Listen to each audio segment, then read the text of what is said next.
오늘은 글의 구조에 대해서 여러 가지 한번 고민을 해보기 원합니다. 글쓰기는 자신만의 명작 만들기 입문이다.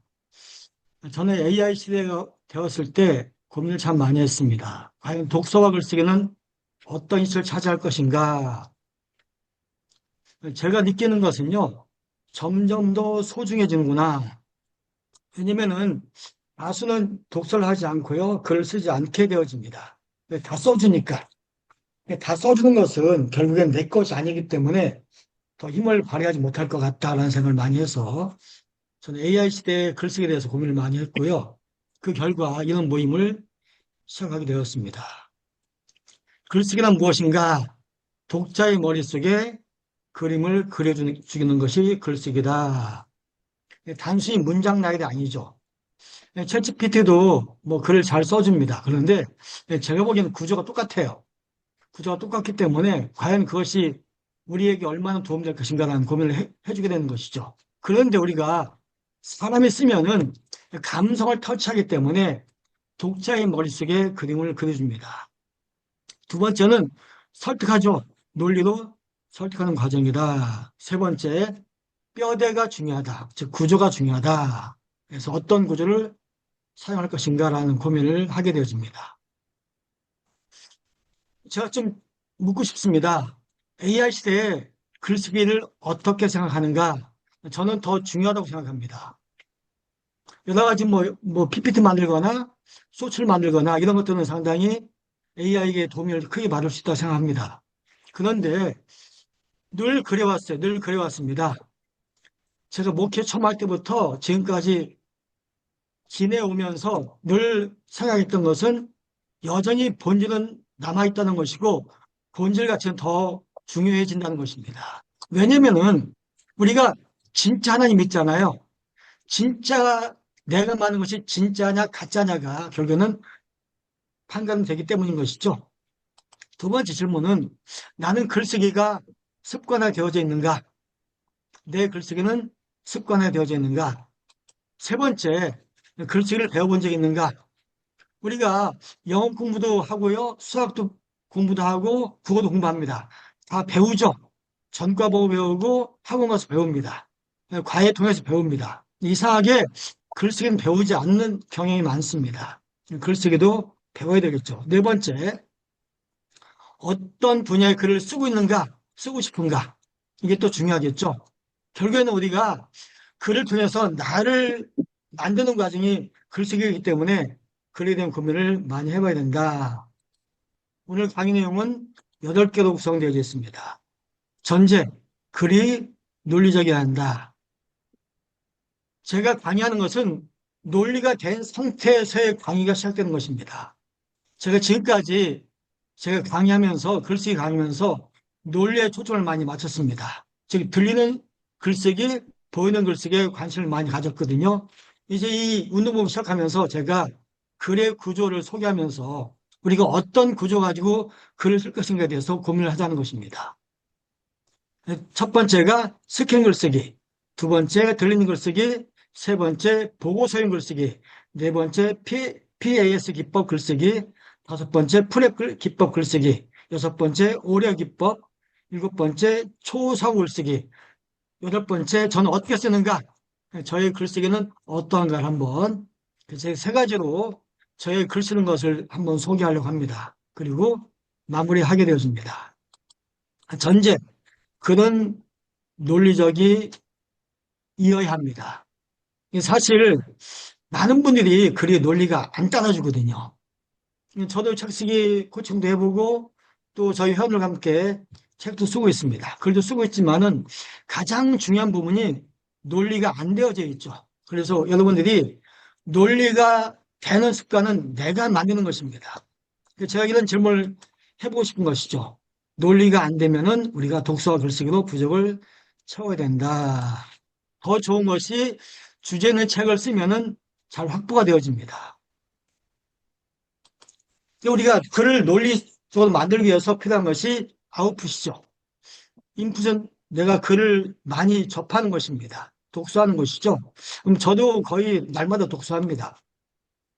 그리고 날마다 글을 쓰는 것이죠. 제가 잘하는 것은 그런 것 같아요. 날마다 읽고 날마다 씁니다. 왜냐면은 뭐 유럽 등에서는 글씨가 많이 강조되어집니다. 네, 한국은 좀 그렇지 않죠. 그리고 일보다 글씨가 더 중요한 시대가 되어졌습니다. 네. 사실 공부 잘하는 거하고 일머리하고는 좀 전년도 수익금. 차이가 있죠. 우리 죄송합니다. 강의 중 죄송합니다. 혹시 음소거 부탁드리겠습니다. 음소거 안 하신 분들 계시면 좀 음소거 부탁드리겠습니다. 감사합니다. 우리가 목회도 그렇고요, 사역도 그렇고 일머리가 없으면은 이것이 내가 어떤 문제에 부딪혔을 때 그것을 돌파해 나갈 수가 없게 되어집니다. 그래서 우리가 글을 써야 되는 이유 중에 하나가요. 내가 일머리 키우기여서 우리가 시험 볼 때 문제를 이해를 못해서 시험을 못 볼 때가 참 많거든요. 똑같은 것 같아요. 내가 이해가 안 돼서 이해되어 키우는데 가장 좋은 게 글이었습니다. 사버드 이야기 글쓰기 가르치죠. 영국의 옥스퍼드도 마찬가지고요. 캘리포니아 주립 대학도 많이 가르친답니다. 한국 대학교는 그게 좀 심하지 않죠.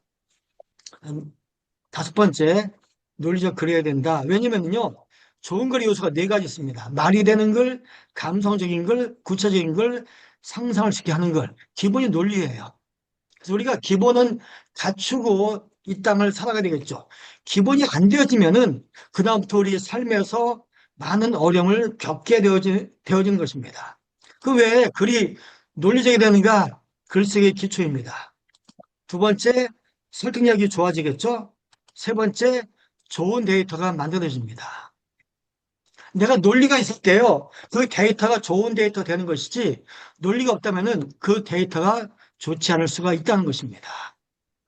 거지 같은 데이터라도 논리적으로 글을 쓰면은 진짜 좋은 데이터로 멋진 콘텐츠로 변모한다. 이것이 제 생각입니다. 그럼 첫 번째, 글의 구조입니다. 스캔 글쓰기. 요즘에 많이 대두되는 말이죠. 온라인상에서 AI 시대가 되면서 많이 대두됩니다. 뭐죠? 그, SNS 활동하면서 많이 대두됩니다. 스캔 글쓰기 특징이 있습니다. 그 전에, 이건 나중에 제가 설명하겠습니다. 스캔 글쓰기라는 것은 독자가 읽지 않고 훑어봐도 이해되는 글쓰기 방식이다. 그러니까 AI 시대는요, 내가 글을 읽어야 되는 시대가 아니라 스캔하는 글을 원하는 시대가 되어진 것이죠. 제가 작년인가 재작년에 보이는 글쓰기에 대해서 제가 강조했거든요. 같이 맥을 같이 한다고 볼 수 있습니다. 아무튼 이제는 내가 글을 다 읽으려고 하지 않습니다. 왜냐면은 워낙 할 게 많잖아요. 정보도 많고 내가 뭐 AI만 치면은 다 뜨니까요. 읽으려고 하지 않습니다. 그래서 우리가 좀 글이 달라져야 됩니다. 달라지지 않으면은 내 자신이 어떤 강사로서 또 어떤 가르치는 자로서 어떤 활동에 있어서 많은 제약이 있을 것입니다. 그럼 스캔 글쓰기는 무엇인가? 90%는 딱 찍는 것이죠. 찍고 10%만 읽게 한다. 즉 중요한 것을 읽게 하고 나머지 대충 봐도 이것이 무슨 뜻이야 알게 하는 것입니다. 다시 말해서 글이 좋아야 됩니다. 글이 쉬워야 되는 거예요.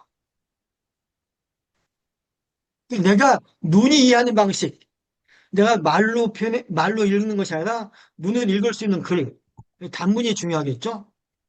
그러니까 장한 글은 읽기를 원치 않을 것입니다. 두 가지 요소가 있습니다. 짧고 쉽고 강한 문장을 사용해야 된다. 그것이 이제 되게 단문이겠죠? 두 번째가 자기 경험을 어떻게 활용할 것인가? 아마 AI 시대가 됐기 때문에 정보가 엄청 많잖아요. 그래서 이게 저자가 글 쓰는 사람이 어떤 경험을 하고 있는가가 중요합니다.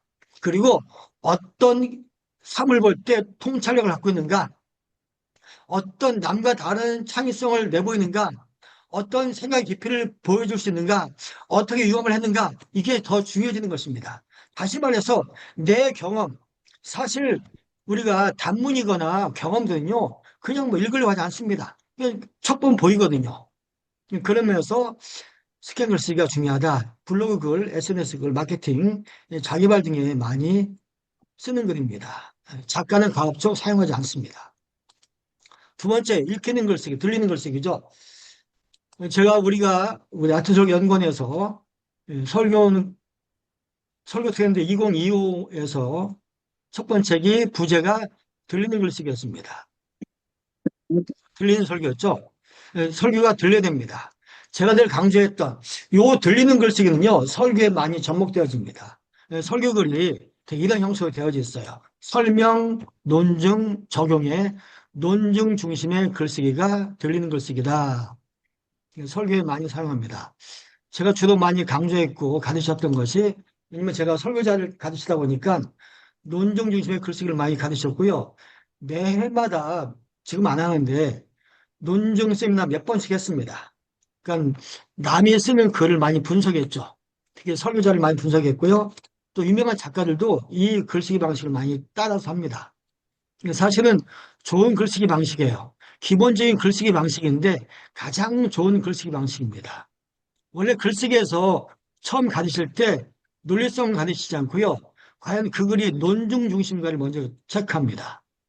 즉 다시 말해서 들리는 글쓰기는 논증 중심의 글쓰기다. 이런 글쓰기는 예시와 에피소드, 즉 어떤 예문이죠. 예문이 많죠. 자기 경험이 많듯이 예문이 많습니다. 자기만 이야기가 많은 것입니다. 독자의 기억에 남게 하는 글쓰기가, 설교가 되게 독자의 기억에 남게 하잖아요. 근데 우리가 추상적인 설교를 하기 때문에 독자의 글이 안 남아요. 설명이 많기 때문에 독자의 마음에 남지 않습니다. 그러니까 논증이 많아야지만이, 옛날에 부흥사들이, 옛날 얘기죠. 지금 말고요. 뭐 와서 부흥하면은 교인들이 엄청 좋아했습니다. 별 남는 건 없지만 당장 뭔가 웃고 즐겁고 재밌었거든요. 그분이 잘했던 것이 예시가 많았어요. 다시 말해서 우리가 들리는 글쓰기는 글쓰기의 기본이다. 즉, 나중에 계속 이야기 나올 텐데요. 이 글쓰기가 다 두 가지씩을 강조합니다. 근데 많은 설교자들이나 많은 글 쓰는 사람들이 두 가지씩 글을 잘 쓰지 않습니다. 거의 못 쓰세요. 두 가지씩 글쓰기다. 탑다운 방식이죠. 위에서부터 내려오는 탑다운 방식이다. 두 가지씩 쓸 수 있다는 것은 글쓰기를 해봤다는 거고요. 글쓰기를 배웠다는 것입니다. 그리고 글에 자신감이 있다는 것이죠.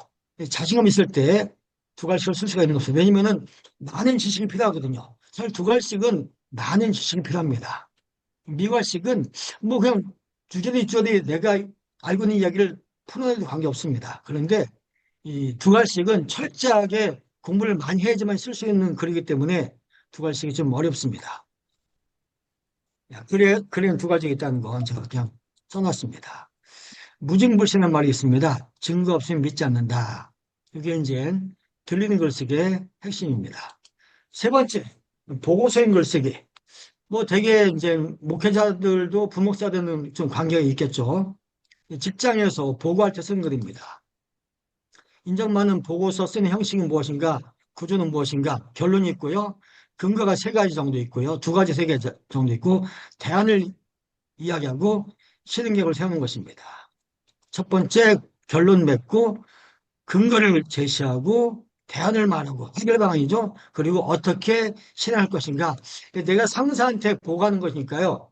이걸 실행해야지만이 뭐 추진되는 거겠죠. 그래서 이 네 가지 방식 갖고 쓴다.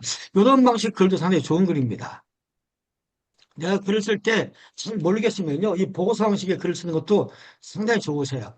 제가 처음 얘기했던 들리는 논증 중심의 방식도 상당히 좋고 이것도 상당히 좋습니다. 초짜가 쓰기에는 가장 좋은 방식이 이 두 가지 방식이다. 첫 번째 결론. 뭐 보고하는 거니까요. 이렇습니다. 라고 말하는 것이죠. 두 번째 근거. 뭐 되게 세 가지 정도. 두 가지, 세 가지, 네 가지. 보통 세 가지를 할 수 있겠죠. 뭐 누가 그렇게 제가 이거 준비하다 보니까 누가 그런 말 했더라고요. 세 가지 하는 것은 완전수가 아닌가. 뭐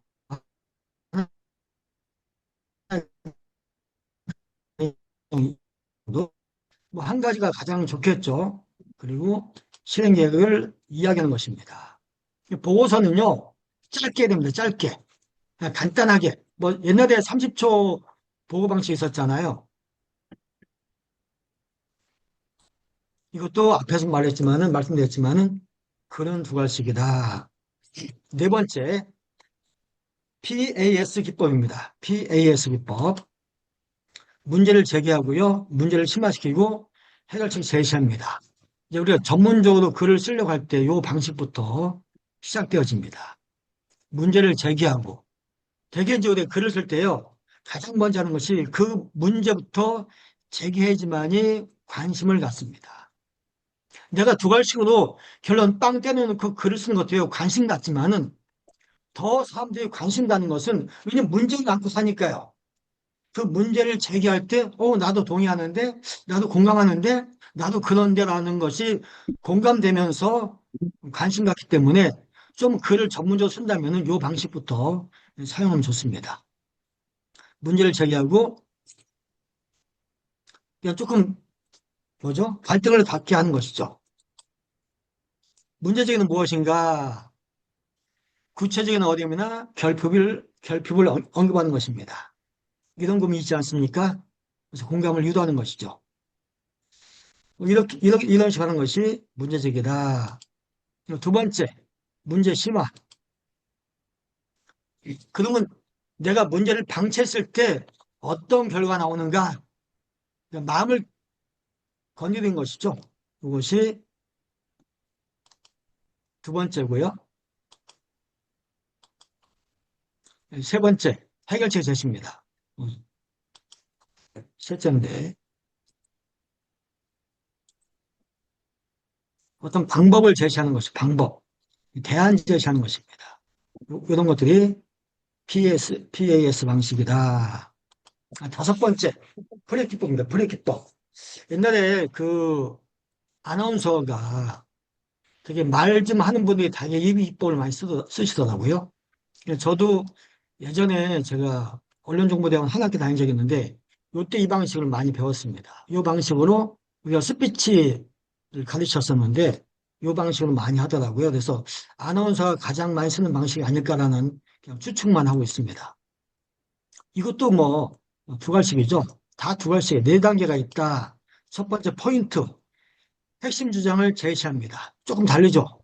앞에는 문제를 제기했습니다. 여기서는 핵심 주장을 제기합니다. 뭐 사실 핵심 주장 제기나 문제 제기나 그렇게 큰 차이는 없어요. 조금 이제 글 자체가 달라지겠죠. 관점을 달리하는 것입니다. 저는 사실 그 PS 기법보다는 제가 좋아하는 기법은 프레 기법입니다. 프레 기법. 저는 이렇게 많이 하거든요. 나의 주장을 펼치죠. 정의를 내리게 하는데 핵심 주장을 제시합니다. 두 번째, 근거를 설명하죠. 똑같아요. 그 다음에 예를 듭니다. 데이터, 특히 통계 같은 것들 많이 사용합니다. 세 번째, 핵심 내용을 재강조한다. 아마 보편적으로 가장 많이 쓰는, 되게 스피치를 가르치는 분은 이 방식 가지고 강의를 주로 하더라고요. 제가 유튜브에서 봐도 이분들이 되게 이 방식 가지고 많이 합니다. 그래서 이 방식은 아나운서들이 스피치 가르치는 분들이 많이 하는 방식이다라고 하시면 됩니다. 어디서 사용하는가? 직장 보고, 회의 발언, 이럴 때, PT, 프리젠테이션, 일상 대화에 설득을 할 때 많이 사용한다. 대화 기법에서 많이 씁니다.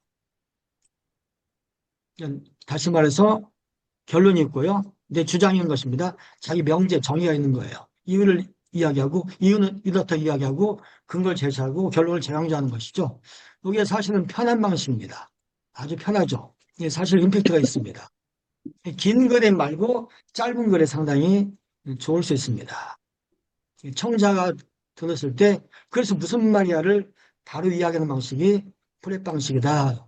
여섯 번째, 오레오 방식. 송석희 씨의 하버드대학교 글쓰기에 잘 나와 있는 기법이죠. 하버드대학교에서 쓰는 방식이다.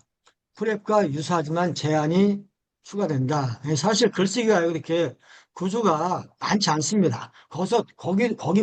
거기에요. 제가 해봐도 큰 방식이 필요하지 않고요. 프랩 정도 알고 있고 오레오 정도 알고 있으면 되게 다 글 쓰는데 큰 문제가 없다라는 것이고요. 최근에 나온 것이 또 하나가 있죠. 일곱 번째 나옵니다. 첫 번째, 의견을 제시하고요. 두 번째, 이유를 이야기하고, 세 번째, 예를 들고요. 마지막에 해결책을 제시하는 것이다. 제가 강의를 이제 일곱 번째, 여덟 번째 좀 시간을 많이 투자하려고 빨리 지나왔습니다. 일곱 번째, 초사고 글쓰기다. 뇌를 깨우치는 글쓰기다. 좀 생각하게 하는 글쓰기다. 사실 요즘에 생각을 많이 강조하고 있잖아요. 저도 왜 글을 쓰는가 생각할 때마다, 그치, 생각 힘을 키우기 위해서 그렇다라고 이야기하거든요. 그래서 이 방식이 요즘에 각광받은 것이 몇 년 됐죠. 그 역행자가 썼던, 이름을 까먹었는데요. 갑자기 생각해. 자청이라는 분이 송명진이가 그 남자분이 쓰셨는데, 남자가 여자인지 모르겠네요. 이분이 썼던 글쓰기 방식이거든요. 여기 엄청 잘 먹혔어요. 제가 이번 책 나오고 나서 한참 있었을 때 우리 회원 중 한 분이 저한테 이 책 읽어봤냐고 묻더라고요. 그때 안 읽어봤었거든요. 근데 그분이 저한테 해주신 말씀이 그냥 글에 빨려 들어간다는 거예요. 사실 글 내용이 이렇게 탁월한 건 아니었는데 이 구조 자체가 워낙 좋아서 이 구조에 사람들이 빨려 들어갔고 이 책이 엄청나게 히트를 쳤습니다. 요즘에 제가 보기에도 이 방식이 참 좋다. 근데 저도 보니까 저도 비슷하게 글을 쓰고 있더라고요. 제가 이제 이번에 이거 준비하면서 제 글씨 방식을 제가 세 개를 제시하는데 보니까 저도 비슷하게 하고 있었더라고요. 근데 아무튼 지금 현재 가장 잘 먹히는 방식이 이 방식이다. 사람들이 반응이 좋으니까요. 첫 번째가 문제를 제기합니다. 똑같아요. 항상 문제 제기는 똑같죠. 그렇죠? 두 번째, 공감을 유도합니다. 문제를 제기했는데 그다음 그것이 그 문제가 그렇죠. 뭐 사회가 어떤 문제가 있어. 정치가 어떤 문제가 있어. 그리고 뭐 교회가 어떤 문제가 있어. 뭐 개인이 어떤 문제가 있어. 그런데 그것이 공감이 안 되잖아요.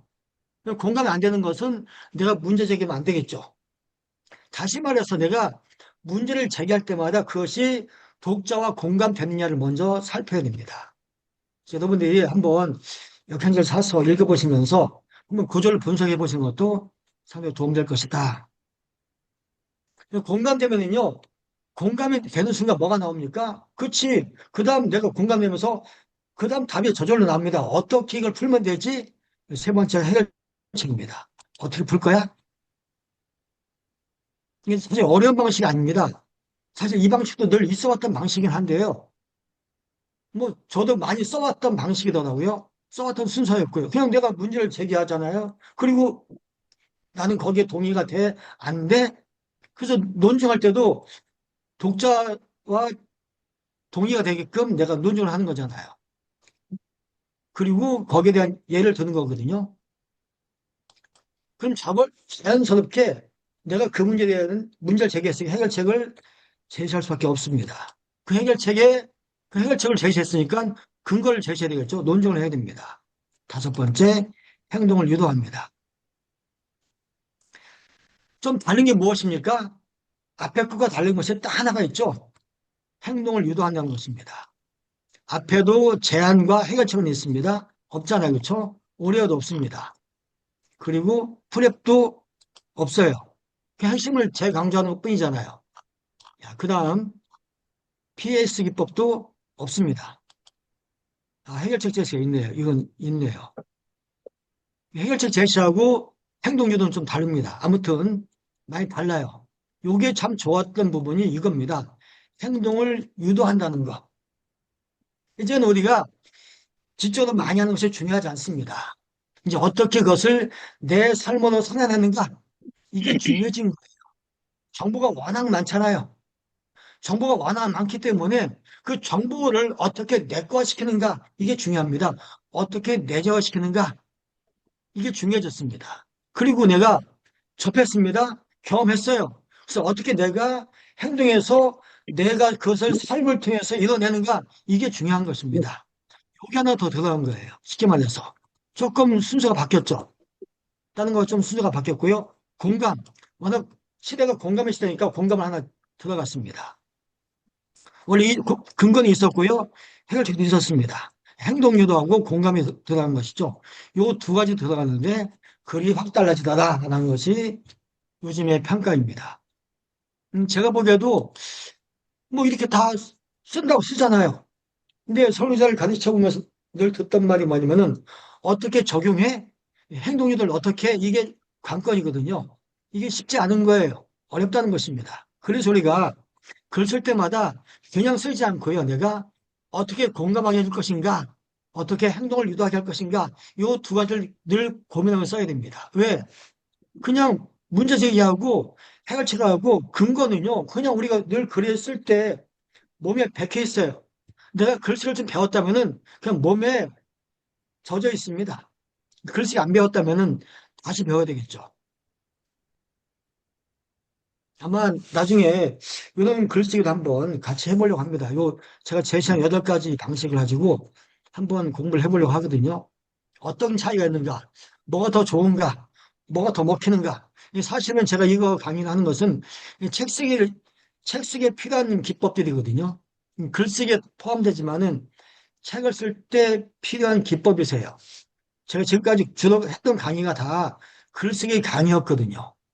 그래서 묘사가 어떻고, 비유가 어떻고, 근거가 어떻고, 개념이 어떻고, 뭐, 은유가 어떻고, 다 이런 얘기 했었습니다. 이게 글쓰기의 기본이라면은 우리가 날마다 글쓰기의 기본에 머물러 있거든요. 그게 아니라 좀 더 차원 높은 쪽으로 가야 된다. 라는 것이 제가 아트글쓰기 운동본부를 시작하면서 그런 마음을 가졌거든요. 그래서 내가 어떻게 문제를 제기하지, 문제 제기도요, 그냥 하면은 이게 제가 오늘 시간이 없으니까 그냥 넘어 설명할 텐데, 그냥 어떻게 할 것인가, 이 기법도 상당히 중요합니다. 공감은 어떻게 공감되게 할 것인가도 기법도 중요하고요. 그래서 구조가 대단히 중요하다는 거. 그러면 초사월 글쓰기는 무엇인가? 맞아요. 자청 송명진 작가가 강조했습니다. 그러니까 뇌를 최적화하는 방식이다. 뇌와 뇌의 만남을 가져오게 하는 것이죠. 이 작가의 뇌와 독자의 뇌가 만나게 하는 방법이 여기 있다는 것입니다. 사실 과거에는 뇌에 대한 연구를 하지 않았습니다. 지금 뇌를 떠나서는 뭐 얘기할 수 없는 시대가 되어졌거든요. 뭐 인공지능 뇌잖아요, 뇌. 그래서 뇌의 최적화 사고를 전략적으로 그냥 뭐 막연한 사고가 아니라요. 내가 좀 체계화된 사고를 해야 된다. 이것이 이제 중요한 것이고요. 세 번째가 이 사고의 회를 넓힌다. 사고의 폭을 넓히는 것이죠. 결국에는 우리가 살면서 제가 살아보니까 얼마나 생각이 깊은가가 중요합니다. 얼마나 생각이 넓은가가 중요합니다. 얼마나 사고가 체계적인가 중요합니다. 얼마나 사고가 깊은가가 중요하다는 것이죠. 그게 안 되어지면은 우리가 아무리 글 써도요, 그냥 같은 것만 반복하는 거예요. 제가 글쓰기 가르쳐 보지만은 많은 분들이 글쓰기가 잘 늘지 않습니다. 왜 그렇죠? 그냥 내가 공식도 없이, 구조 없이, 형식 없이 쓰기 때문에 그렇다고 생각합니다. 그래서 마지막은 독자에게 문제 해결로 연결해 준다. 지금은 독자가 문제를 풀지 못하면요, 그 책은 반응을 보이지 않습니다. 제가 설교는 글쓰기다 책을 3권 냈는데요. 글쓰기를 제가 3권 냈죠. 제가 가장 많이 들었던 말 중에 하나가 뭐냐면은 어떤 방법을 제시한다라는 거죠. 방법을 제시한다. 동기를 부여준다. 문제를 풀게 해준다. 이런 말 참 많이 들었거든요. 그러니까 책도 그냥 막 써버리면은 그치. 난 하나 썼어야 했는데 독자 보면은 이게 뭐야 라고 할 수 있습니다. 즉, 글이라는 것은 독자에게 뭐 공감만 해서 그치는 것이 아니라 내 문제를 어떻게 풀면 되겠냐라는 답을 줘야 됩니다. 지금은 답을 줘야 되는 시대예요. 정치도 답을 줘야 되고요. 행정도 답을 줘야 되고요. 교회도 답을 줘야 됩니다. 우리 세상에 답을 주기 위해서 살아가는 거잖아요. 후비한테 답을 줘야 되고요. 자녀한테 답을 줘야 됩니다. 답이 없으면은 그냥 내가 추상적인 글에 머무는 것이죠. 나 참 글 써서 좋은데, 행복한데, 너무 좋다라는 정도에서 그쳐버립니다. 그게 아니라 내가 바뀌었습니다. 내가 변화됐습니다. 라는 걸 줘야 되거든요. 그것이 우리가 글 쓰는 목적이죠. 저는 제가 글을 써서 제 책을 보고 제 글을 보고 많은 분이 글을 쓰고 있습니다. 책을 쓰고 있고요. 사실은 그것이 목적인 거예요. 남에게 도움되는 것, 나만 좋은 것이 아니라 남에게 도움되는 것. 교회가 왜 존재하죠? 왜 국가가 왜 존재하죠? 사회가 왜 존재하죠? 존재하는 이유가 분명해야 됩니다. 그것이 초사고 글쓰기다라는 것이죠. 그러니까 행동을 유도한다는 거, 공감을 갖게 한다는 거. 그래서 역행적 사고, 제가 이건 AI 좀 찾아봤습니다. 그렇게 얘기하더라고요. 남들과 다른 생각을 쓴다는 것이죠. 그렇죠. 뭐 당연한 말입니다. 남과 달라야 됩니다. 제가 늘 강조하는 것이 낯설게 남과 다른 것이거든요. 저분은 저 단어 썼는데 나는 다른 단어 쓰는 거예요. 저분은 생각을 저렇게 했는데 나는 생각을 다르게 하는 것이죠. 이게 중요합니다. 그래야 사람들이 그 글에 관심 갖는 거예요. 많은 분들 보면은 그냥 글이 잘 늘지 않습니다. 한 5년 되었어도 글이 잘 늘지 않아요. 왜 그럴까요? 이 생각의 문제거든요. 남들과 다른 생활을 안 해봤기 때문에, 하려고 노력하지 않았기 때문에 그렇게 되는 것입니다. 질문해야 됩니다. 왜 사람들은 이렇게 생각할까? 다른 말로, 왜 사람들은 저렇게 살아갈까? 왜 사람들은 저걸 답이라고 생각할까? 이런 질문을 던져보는 거예요. 그리고 본질은 무엇이지? 제 핵심은 뭐야? 답은 무엇이야? 그런 질문을 던져보는 것입니다. 그랬을 때 사람들이 자기를 바꾸는 거예요. 어찌 보면은 목회자의 설교가 엄청 많은데 변하지 않는다고 하잖아요. 제가 가장 많이 받았던 질문 중에 하나가 그거였습니다. 왜 설교를 그렇게 많이 듣는데 청중이 변화되지 않죠? 근데 사실은 청중 문제가 아니거든요. 그러니까 설교자의 문제이고요.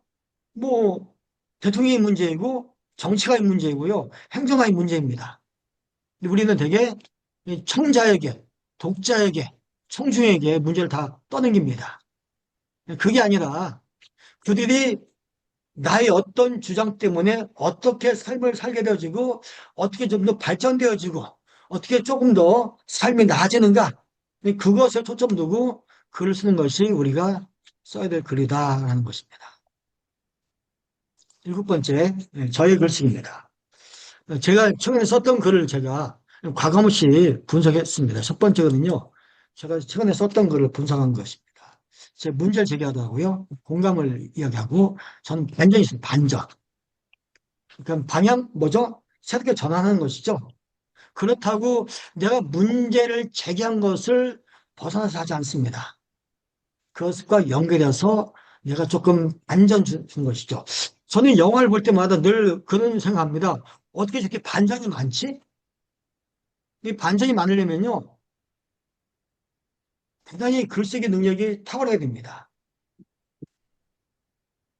되게 고전 같이, 우리 성경은 고전이기 때문에 고전은 사실 단어에 대한 분석도 상당히 중요합니다.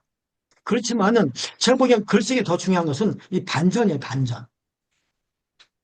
이 반전도 주지만은 그 다음 내가 해결책까지 줄 수 있어야 됩니다. 한번 틀어보는 것이죠. 내가 공감됐다 한 번 더 트니까요. 조금 더 역동적이겠죠. 이번에 그 왕가 사는 남자는 상당히 공감이 컸던 영화였잖아요. 근데 되게 이제 그 뭐죠? 스릴러물 같은 경우는 반전이 엄청 많거든요. 그 반전 때문에 또 열심히 영화를 보게 되어집니다. 그리고 근거가 있고요. 저는 보통 근거를 뭐 한 세 개 정도, 제가 보기에도 두 개 정도, 세 개 정도, 뭐 세 개 정도 할 때는 적당한 길이가 좋겠죠. 두 개면 좀 길어도 관계없고요. 하나 길고 짧아도 관계없습니다. 네 개라면 다 짧게 하는 게 좋겠죠. 적용, 행동 유도. 저는 항상 그 글씨를 가르치다 보니까요. 늘 적용에 관심이 많습니다. 제가 메시지 만들기라든지 뭐 하우 질문이라든지 다 적용에 관심이 많아서 만든 거거든요. 아무튼 행동을 유도하는 것이 상당히 고단수로 유도를 해야 됩니다. 그래서 우리가 그냥 무조건 내가 글을 쓰면서 나를 체크하기보다는 다른 작가는 어떻게 글을 썼지? 그걸 분석하면서 읽는 거예요. 사실은 되게 글 별로 안 써보신 분들은 그냥 무조건 글을 읽습니다. 또 무조건 글을 써요. 그런데요, 글을 잘 쓰는 분들은 그렇지 않습니다. 글을 분석하면서 글을 씁니다. 글을 읽고요. 저도 분석을 매번 하지 않습니다. 잘 쓰는 거는 분석을 합니다. 왜 이 글이 내 마음을 울렸지? 분석하는 거예요. 저는 제가 글씨 가르치게 된 동기가 딱 하나입니다. 어느 날 글의 구조가 보였어요. 나는 그냥 저는 배운 데도 설명글로 주로 썼는데 아니 저분들은 논증글이 주로 설교가 구성되어 있는 거예요. 명문이 많고요. 정의를 잘하고요. 설명도 상당히 임팩트가 있고요. 저는 그냥 단어 설명, 구조 설명에 치중했거든요. 그 설명은 나중에 깨달았거든요. 잔소리다. 두 번째 글입니다. 두 번째 글.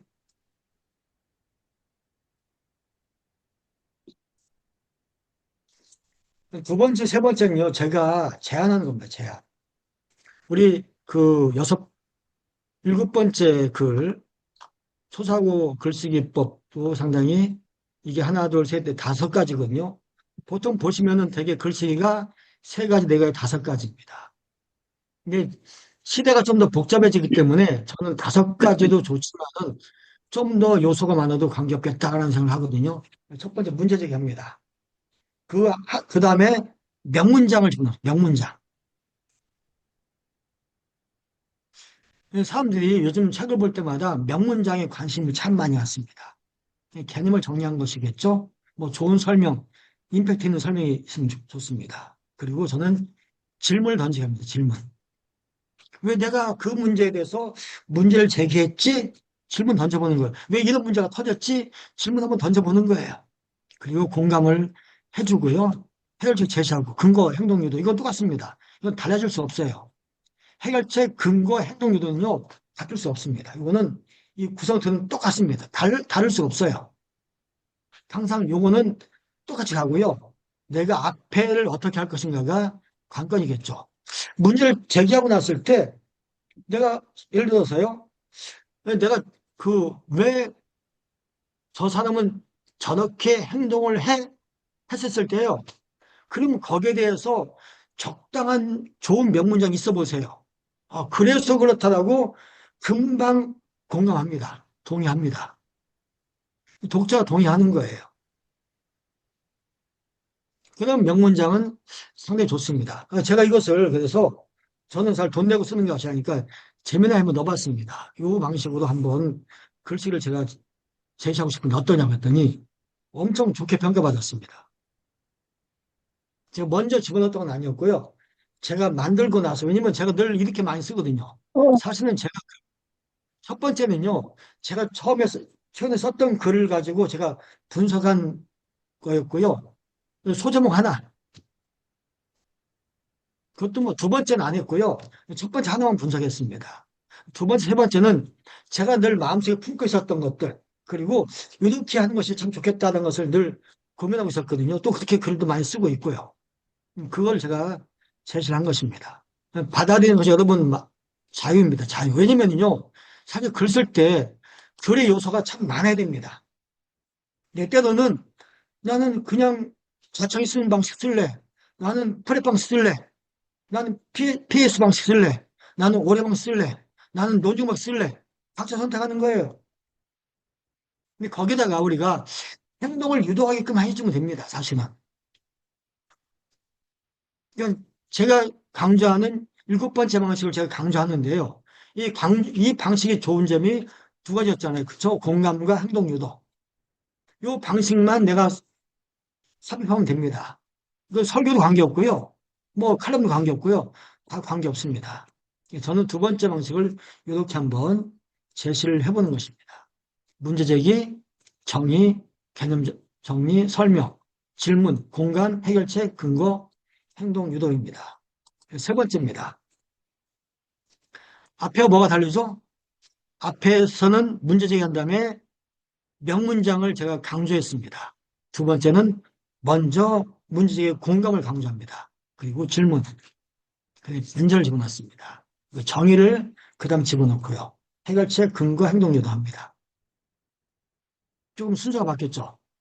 이것도 제가 이제 종종 쓰는 방식이거든요. 자주는 쓰지 않고요. 제가 자주 쓰는 방식이 첫 번째 방식입니다. 왜냐면 두 번째, 세 번째는 좀 복잡하거든요. 글에 자신 있을 때, 요거에 대한 어떤 저만의 어떤 뚜렷한 설명이 될 때, 제가 이해될 때, 이 방식을 씁니다. 제가 이것도 한번 재미나게 집어넣어 봤습니다. 이것도 상당히, 뭐, 재미나게 다 평가가 좋더라고요. 집어넣어 봤는데, 이것도 엄청 평가가 좋게 받았습니다. 아무튼 그냥 지금 세상에 나와 있는 방식만 가지고 제가 강의하는 것은 너무 아쉽잖아요. 글을 오랫동안 써왔고, 글을 가르치고 있고, 또 아트글쓰기 운동 공부를 하는데, 좀 뭔가 저만의 방식이 필요하다 싶어서 제가 세 가지를 제시합니다. 이것도 상당히 좋습니다. 문제를 제기하잖아요. 그럼 거기에 대한 공감. 뭐 사실 명문장이나 공감에는 큰 차이는 없어요. 사실은 내가 공감하는 방식이 조금 이제 개인차가 있을 텐데 질문하는 거예요. 왜냐면 사람은 또 질문할 때 그 뭐죠? 마음이 환기되거든요. 질문 던져보는 거예요. 아니 그것이 맞아라고 하면 질문 던져보는 것이죠. 그리고 그 질문을 한번 뒤집어 엎는 것이죠. 아니 아닐 수도 있지 않아? 라고 질문 던져보고요. 던진 거에 대해서 내가 문제 제기한 정의를 내리는 것입니다. 그리고 해결책, 근거, 행동을 유도하는 것입니다. 이 방식도 상당히 괜찮다. 제가 보니까 저는 사실 첫 번째 방식에 제 글의 반응이 크게 좋았다 싶은 생각은 별로 없고요. 저는 두 번째, 세 번째 방식에 제 글의 반응이 참 좋았다라는 것을 혼자 평가합니다. 나가면서 첫 번째, 자기만의 글쓰기의 설교를 가지면 좋겠다. 이 잘 짜인 설교도가 있어야 됩니다. 저는 설교는 인문학이라는 그 책에서 강조했던 것이 설교의 형식, 구성이었어요. 저도 지금도 구성을 가르치거든요. 8개의 구성을 수업에 가르치지만 거의 열 몇 개의 구성을 가르칩니다. 이 구성 자체가요, 내가 앞에 나올 수도 있고, 어떤 구성은 앞에 나오고, 어떤 구성은 뒤에 나올 수 있습니다. 그는 그때그때 맞게 내가 구성을 배치하면 되는 것입니다. 아무튼, 내가 이 글 쓸 때 나는 어떤 구조를 가질 거야. 어떤 설계도 가지고 할 거야. 우리 집을 지을 때 설계도 있잖아요. 그렇죠? 글도 마찬가지입니다. 설계도를 가져야 됩니다. 이 잘 짜는 설계도가 중요하다. 두 번째, 문제 해결책을 제시해 줘야 됩니다. 뭐 늘 지금까지 강조했지만요. 저는 늘 제 글에서 항상 적용이 있습니다. 해결책을 제시하는 것이죠. 이 적용은 해결책입니다. 뭐 자청이 썼던 것이 목회자들이 늘 썼던 건데요. 이상하게 설교집이나 목사들이 쓰는 글에서는요, 그게 잘 안 나와요. 그리고 목회자가 쓰는 글은 되게 두 갈씩이 별로 많지 않습니다. 다 미걸식이에요. 특히 교수들 글은 되게 다 미걸식. 미국에서 신학교를 가면은 첫 번째 하는 것이 글씨를 하는데, 사실 내가 미걸식을 썼다가 두 갈씩 바뀌기 쉽지 않습니다. 신학교 되게 귀납법적 성경 연구에 대해서 배웁니다. 미걸식이거든요. 연역적인 글쓰기입니다. 글쓰기는요. 이것을 바꾼 것이 쉽지 않아요. 아무튼 인생의 문제, 복잡한 비즈니스, 뭐 삶의 문제, 어떤 내가 매일에 닥쳤던 문제들 해결책을 주는 글이어야 된다. 첫 번째, 두 번째 기억해야 됩니다. 세 번째, 글을 쓰면서요 내가 반드시 성장해야 됩니다. 저는 이걸 잊지 못하는 것이죠. 언제가 행복한가? 그가 아무도 대답하지 못하는데 젊은이들이 성장할 때다. 전 늘 강조합니다. 전 목사들한테 늘 강조합니다. 내가 눈에 띄게 성장하는 것이 답이다. 내가 글쓰기에서 성장하던, 내가 독서를 통해 성장하던, 내가 운동을 통해 성장하던, 내가 뭘 통해 성장하던지 간에요. 성장은요, 눈에 띄게 성장해야 됩니다. 저 그냥 독서밖에 한 게 없어요. 독서하다 보니까 어느 날 그냥 글이 보인 거예요. 이분은 글을 이렇게 쓰고 있네? 이게 보인 것입니다. 눈에 띄게 성장해야지만이 그게 보이는 것입니다. 내 삶에 이게 뭐가 문제가 있네. 이게 보이는 거예요. 되게 안 보이거든요. 요즘 문해력이라는 말이 많이 강조됩니다. 자기 삶에 문해력이 없어요. 내가 하는 일에 문해력이 없습니다. 이해를 못 하는 거예요. 또 메타인지도 많이 강조되잖아요. 날 정확히 몰라요. 그러니까 우리가 작은 성장 가지고 인생의 문제를 풀 수 있는가? 전 그렇게 보지 않습니다. 미쳐야 된다는 말을 많이 하잖아요. 미치기 쉽지 않거든요. 그런데 우리가 내가 인생에서 답을 찾으려면 미쳐야 됩니다. 이렇게 미치게끔 책을 봐야 되고요. 미치게끔 운동을 해야 되고, 미치게끔 사람을 만나야 되고요. 미치게끔 일을 해야 됩니다. 그렇지 않으면 답이 안 나와요. 제 주위에 봐도 미치게 사람 만나는 사람들도 잘 풀려나가더라고요. 저는 그걸 못하니까 그건 하지 않습니다. 저는 제가 하는 것이 미치게끔 읽고 글을 씁니다. 제가 하는 거 전부예요. 저는 오로지 눈만 뜨면은 책을 보고 글을 씁니다. 또 책을 쓰고요. 이게 틈날 때 사람을 좀 만납니다. 사람 안 만나려고 엄청 노력합니다. 저는 저한테 제대로 배운 회원들이 저한테 마지막 묻습니다. 그다음 어떻게 살아야 됩니까? 늘 그 이야기합니다. 매년 눈에 띄게 성장하십시오. 제가 자주 하는 말이 있는데요. 뭐든지 잘하는 사람들은 눈에 띄게 성장하는 사람들입니다. 근데 우리가 내가 작은 성장했는데 나는 왜 인생에 답이 안 나오지? 그건 답이 나올 수 없어요. 제가 해보니까 답이 안 나오고요. 결시 보니까 답이 안 나옵니다. 우리가 답이 안 나오게 사니까 답이 안 나오는 거예요. 답이 나오게 살면 답이 나오게 되어져 있습니다. 그래서 우리가 광인노이라는 말을 북한 목사님께서 하셨잖아요. 참 멋있는 말이죠. 멋있는 말이었습니다. 저도 그 강의, 제자리 세미나 가서 그 강의 듣고요. 나도 한번 미쳐보겠다 했는데 안 미치더라고요. 나중에 미쳤죠, 나중에.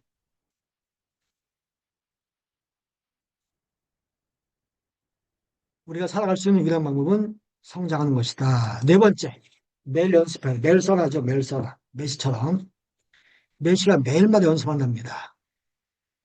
연습하면서 나는 잘 될 것이다 확신한다는 거예요. 그렇게 지금도 그렇게 살고 있답니다. 저도 이제 20년째, 19년 정확히 안 세서 모르겠습니다. 거의 저도 20년 다 돼가거든요. 독서 시작한 지. 저 지금 똑같아요. 그냥 하는 거 똑같이 합니다. 독서하고 글 쓰고 책 쓰고 이거밖에 하는 게 없어요, 거의요. 저 여행 가도 그냥 사람 안 만납니다. 거의 안 만나요, 진짜. 그냥 오로지 카페 가서 그냥 책 보고 글 쓰고 이거밖에 없거든요. 그게 제일 행복해요. 저에게는. 제가 사람들 많이 볼 때마다 가장 많이 보는 것이요. 과연 성실한가? 부터 봅니다. 성실한가? 그러니까 어제 하던 거 오늘 하는 거고요. 오늘 하는 거 내일 하는 것입니다. 거기에 답이 있어요. 루틴의 삶에 답이 있거든요.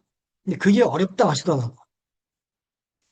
다섯 번째, 글을 통해서 인생의 그림을 그려야 됩니다. 저는 책 쓰기를 많이 강조합니다. 책을 써야 됩니다. 유튜브도 뭐 인공지능도 다 나와 있는데요. 그래도 내 경험이 들어가야 됩니다. 내 생각이 들어가야지만 그 글이 살아 움직이는 거예요. 우리가 글을 써서 인생의 그림을 하나씩 그려가야 됩니다. 거기에 답이 있어요. 뭐 제가 사실 나이도 꽤 많잖아요. 그렇죠? 59년생입니다. 나이 많죠. 제가 밖에 나가면요. 저만큼 일하는 사람도 거의 보질 못하고요. 제 나이 때 일하는 사람도 거의 없습니다. 왜 가능했습니까? 인생의 그림을 매년 그려오고 있거든요. 이제는 100세 시대이기 때문에 나이가 중요하지 않습니다. 요즘 돈 많은 노인들이요. 지적인 탐구를 엄청 많이 하고 싶어 합니다. 좋은 강사가 없는 거예요. 우리 목회자가 좋은 강사 될 수 있거든요. 여섯 번째, 제가 좋아하는 글입니다. 말입니다. 성경 글쓰기 하라. 글을 쓰지 않으면 내가 될 것이 분명했다. 라는 니케 그 고백처럼 내가 글도요, 내 생존과 직결되어 있다. 나 이거 안 쓰면 죽어. 나 이거 안 쓰면 굶어 죽어. 이런 마음을 글을 써야 되는 거예요. 그래서 답이 나오는 거예요. 그냥 뭐 써도 되고 안 써도 되고 해보세요. 답 안 나옵니다. 답 나올 수가 없어요. 세상이 그렇게 만만합니까? 만만치 않더라고요. 제가 많이 만납니다. 내가 꽤 괜찮은 삶인데 왜 하나님께 날 안 써주시지? 제가 보기에는 아니에요. 아니거든요. 아닌데 본인만 착각하는 것이죠. 내 생존을 위해서 글도 쓰는 거예요. 밥을 먹어야 생존이 아니라요. 글도 안 쓰면 내가 생존하지 못한다는 그런 마음으로 써야지만이 인생의 답이 나오겠죠. 그렇지 않고 어떻게 내가 좀 더 나은 삶, 멋있는 삶, 행복한 삶 하는 게 내가 가족이 기뻐하는 삶을 살 수 있을까요? 그게 불가능해집니다. 저는요, 늘 행복하단 말을 입에 달고 삽니다. 저 행복하거든요.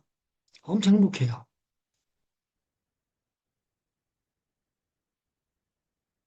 저 요즘에는 제가 써야 될 글 때문에 뭐 그 핸드폰도 다 꺼놓고 살고 있습니다. 카카오톡만 제가 하거든요. 왜냐면요, 이것 때문에 그런 거예요. 내가 소멸되기 싫어서 이제 여기까지 왔는데 뭐 한순간 소멸될 수 있잖아요. 그래서 더 철저하게 저를 관리합니다. 저를 관리하지 않으면요, 금방 무너지는 게 인간이거든요. 그래서 철저하게 관리합니다. 이 아트 글쓰기 운동본부가 이제 작년 12월 달 시작됐습니다. 이게 어떻게 할지는 솔직히 아무도 몰라요. 열심히 해보려고 합니다. 많은 강의가 시작될 것입니다. 9번 강의 끝나자마자 그 다음 또 뭐죠? 어떤 글쓰기 모임이 시작되어집니다. 다양한 글쓰기 모임이 시작될 거예요. 그래서 이 작은 것이 어떻게 흘러갈지 모르겠습니다. 저는 제가 살다 보면 느낀 것이 뭐냐면은 항상 결과는 선하다. 뭐 크냐 작으냐 문제가 있겠죠. 뭐 대기업이냐 중견기업이냐 소기업이냐 차이는 있을 것입니다. 그러나 의미는 있습니다. 그래서 제가 하나 당부드립니다. 추적 체크. 제가 좀 성깔이 안 좋거든요. 저는 성실하지 않은 것은 상당히 싫어합니다. 아까 뭐 그냥 체크할 수 있다는데 하여튼 뭐 관계없습니다.